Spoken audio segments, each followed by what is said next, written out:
नमस्कार, मी रवि कुमार. जवाब तो आपको देना होगा बोल सरकार या सदरात 85 चका स्पेशल रिपोर्ट मध्ये आपलं स्वागत. कसे आहात आपण? मजेत ना? मजेत राहा, हिट राहा, फिट राहा आणि हो, आरोग्याची काळजी घ्या. चला तर मग विषयाकडे वळूया. हा फक्त बोलायचा विषय झाला की विलिनीकरणाचा मुद्दा पवारांच्या बाजूने सोडण्यात आला. गेल्या 1 महिन्यातील हालचाली आणि डॉट जर जोडले तर तुम्हालाही कळून चुकेल की पडद्यामागे किती मोठा गेम खेळला जातोय. अर्थात नाण्याला एकच बाजू नाही तर नाण्याची दुसरी बाजू ही आहे की या खेळात पुरेपूर फाईट सुनेत्रा पवार सुद्धा देतात. सुनील तटकरेंनी विलिनीकरणाच्या चर्चा सुरू होत्या, मात्र दादा असतानाचे आणि दादा नसतानाचे विलिनीकरण खूप वेगळं होणार होतं हे स्टेटमेंट सांगून आम्ही विलिनीकरणाचा विषय का डायव्हर्ट केला याचा अप्रत्यक्षपणे इशारा शरद पवारांकडे केला होता. सुनील तटकरेंनी ज्यावेळी विलिनीकरणाच्या चर्चा होत होत्या, विलिनीकरण अंतिम टप्प्यात होतं यावरती शिक्कामोर्तब केलं, त्यानंतर तरी सुनेत्रा पवारांनी बोलायला हवं होतं. मात्र ज्यावेळी सुनेत्रा पवार पोटनिवडणुकीसाठीच्या उमेदवार म्हणून समोर आल्या त्यानंतर लागलीच जय पवारांचं एक स्टेटमेंट होतं की अनेकांना वाटतंय की सुनेत्रा वहिनींनी इतक्या लवकर शपथविधी करायला नको होता. मात्र त्यावेळेच्या हालचाली अशा होत्या की आपण जर लगेच शपथविधी करत नव्हतो तर काही लोकांनी पक्ष ताब्यात घेतला असता. ते काही लोक म्हणजे शरद पवार, रोहित पवार, सुप्रिया सुळे, जयंत पाटील, शशिकांत शिंदे होते का? हसन मुश्रीफ, नरहरी झिरवाळ, अमोल मिटकरी, हिरामन खोसकर, नंतर सुनील शेळके ही सगळी लोक विलिनीकरणाच्या बाजूने बोलायला लागली होती. मात्र वरिष्ठ पातळीवरती हालचाली तशा काही नव्हत्या. या हालचाली खेळवत ठेवण्यामागे सुनेत्रा पवारांचा फार मोठा रोल होता. मी जसं आधी म्हटलं की सुनेत्रा पवारांना एकतर शहाणं केलं गेलं किंवा मग सुनेत्रा पवारच डोकं लावून विलिनीकरणाचा मुद्दा बाजूला ठेवतात. ज्या शिताफीने सुनेत्रा पवारांनीही पटेल, तटकरे किंवा भाजपाच्या हालचालींना रिस्पॉन्स दिला त्याला म्हणतात एक चाणाक्ष आणि टप्प्यातील राजकारणी व्यक्तिमत्व. त्या सुनेत्रा पवार ठरल्या. हालचाली काय करायच्यात, ऍक्शन कधी घ्यायच्या, इथे 10 दिवसात लोक कोणी घरातील व्यक्ती गेल्यानंतर, घरातील प्रमुख व्यक्ती गेल्यानंतर गावाची वेस ओलांडत नाही, तिथे सुनेत्रा पवार तिसऱ्याच दिवशी उपमुख्यमंत्री पदाची शपथ घेत होत्या. अर्थ हा होता की त्यांनाही डाऊट शरद पवारांवर होता. जितक्या ताकदीने सुनेत्रा पवार हालचाली करत होत्या तितक्याच ताकदीनेशी शरद पवारही हालचाली करत होते. शरद पवारही तिसऱ्याच दिवशी नीरा नदी पात्राचा दौरा त्यांनी केला. शरद पवारांनीही तिसऱ्याच दिवशी सुनेत्रा पवारांच्या शपथविधीबाबत आपल्याला माहिती नाही, त्यांचे नेते पटेल आणि तटकरे आहेत असं सांगून त्यांनीही राजकीय प्रतिक्रिया दिली. शिवाय विलिनीकरण हे 12 फेब्रुवारीला होणार होतं. जयंत पाटील, अजित पवार यांच्या बैठका चालू होत्या. हे स्टेटमेंट केलं. सुनेत्रा पवार आणि शरद पवार माझ्या अंदाजाने बरोबरीने खेळत होते. आता या सगळ्या डॉट आणि हालचाली जोडल्यानंतर सुनील तटकरेंनी कबुली दिल्यानंतर सुद्धा सुनेत्रा पवारांनी विलिनीकरणाच्या मुद्द्यावर चुप्पी साधली. दादा एके दादा असा प्रचार सुनेत्रा पवारांनी केला आणि शरद पवारांना साईडलाईन केलं.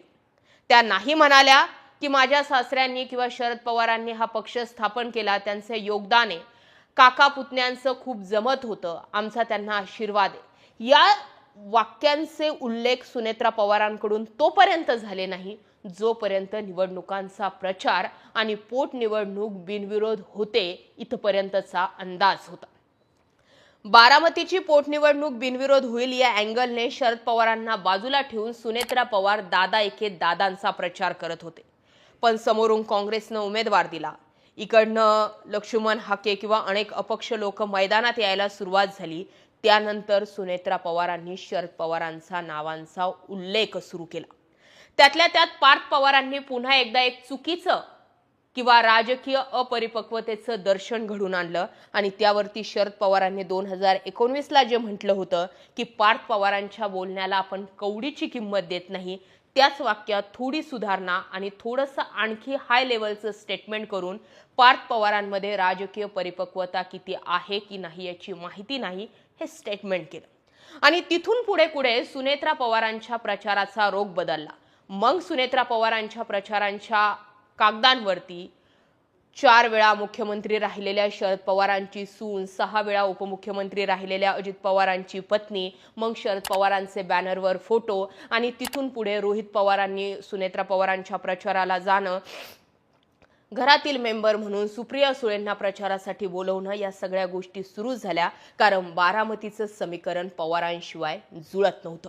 आज तारीख आहे 23 एप्रिल. आज बारामती आणि राहुरीमध्ये मतदान पार पडतंय. आज सकाळी सकाळीच युगेंद्र पवारांचं एक स्टेटमेंट समोर आलंय. लोकशाहीत प्रत्येकाला निवडणूक लढवण्याचा अधिकार आहे. 2029ला पवार विरुद्ध पवार अशी निवडणूक होऊ नये अशी अपेक्षा. मात्र लोकांना आणि मला मानणाऱ्या लोकांनाही असं वाटतंय की बारामतीचं लोकप्रतिनिधित्व मी करावं, असं सांगून युगेंद्र पवारांनी आज मतदानाच्या दिवशीच सुनेत्रा पवारांविरुद्ध शड्डू ठोकला. अजित पवारांच्या नावावर बारामतीकरांनी सातबारा केला होता. किंबहुना शरद पवारांनीच केंद्रात सुप्रिया सुळे आणि राज्यात अजित पवार हे समीकरण सेट केलं होतं आणि तेच समीकरणावर बारामतीकर चालत होते. मात्र 2029ला जर शरद पवार म्हटले की आता बारामतीसाठी युगेंद्र पवार आणि लोकसभेसाठी सुप्रिया सुळे, तर सुनेत्रा पवारांचं काय होणार? आणि त्यातल्या त्यात दुसरं स्टेटमेंट आज रोहित पवारांचं असं आलं की विलिनीकरण होणार होतं आणि हे विलिनीकरण झालं असतं तर 2029ला अजित पवार मुख्यमंत्री झाले असते. जिथे शरद पवारांनी विलिनीकरणाच्या चर्चांना फुलस्टॉप लावलाय, सुप्रिया सुळेंनी आता विलिनीकरणाची कुठलीही चर्चा नाही असं सांगितलंय, तिथे रोहित पवार अधूनमधून ही तार छेडतात आणि तुम्ही म्हणतात की रोहित पवार त्यांच्या मनाने हे सगळं बोलतात. या सगळ्या खेळीच्या मागे डायरेक्टली आणि इनडायरेक्टली अजूनही शरद पवारच खेळतात. फक्त शरद पवार स्वतः पडद्यासमोर येत नाही. आज शरद पवारांनी आत्तापर्यंत जे कायम बारामतीत मतदान करत होते त्या शरद पवारांनी आज सुनेत्रा पवारांना मत दिलं नाही. आजारपणाचं एक कारण, पण दुसरा मेसेज हाही पोहोचवला जाईल की अजित माझा होता, इथून पुढची जबाबदारी आता माझी नाही. या सगळ्या घडामोडींमध्ये माझं मत असं आहे की या फक्त बोलायच्या गोष्टी झाल्या की विलिनीकरणाचा विषय थांबलाय. खऱ्या अर्थाने आत्ताशी कुठे खेळ सुरू झालाय. आजच कसं युगेंद्र पवार 2029च्या विधानसभेची आठवण करून लोकप्रतिनिधी म्हणून माझ्या लोकांना मी हवा आहे असं स्टेटमेंट करतात. आजच महाराष्ट्र राज्य सहकारी बँक कथित घोटाळा प्रकरणामधून रोहित पवार, प्राजक्त तनपुरेंना दिलासा मिळतो. तिकडे संजय राऊत म्हणतात याच बँक घोटाळ्यामध्ये सुनेत्रा पवारांचंही नाव आहे. जर त्यांना क्लीन चिट देणार असेल तर यांनाही क्लीन चिट द्या. अनेक आरोपांमधून मुक्तता, क्लीन चिट आणि पुढची सगळी समीकरणं सांगतायत की आता इथून पुढचं राजकारण पवार खेळतील त्या टप्प्यात आहे.